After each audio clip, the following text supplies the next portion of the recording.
Le président russe Vladimir Poutine retrouve son rôle traditionnel d'arbitre dans le Caucase. À l'issue d'un sommet organisé ce lundi à Sotchi, les dirigeants arméniens et azerbaïdjanais se sont engagés à ne pas recourir à la force pour trouver une solution dans le conflit du Haut-Karabakh.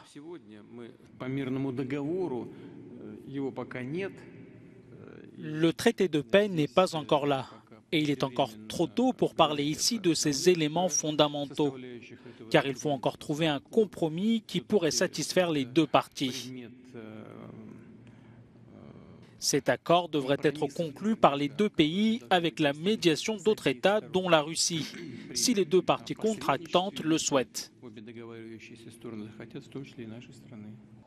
Ce sommet intervient un mois après des affrontements qui ont fait 286 morts. C'est le plus lourd bilan depuis la guerre en 2020 pour le contrôle de cette région disputée entre ces deux ex-républiques soviétiques depuis les années 1990. Renforcé avec sa victoire militaire de 2020, le président Ilham Aliyev a promis de repeupler le Haut-Karabakh avec des Azerbaïdjanais alors que cette région est majoritairement habitée par des Arméniens.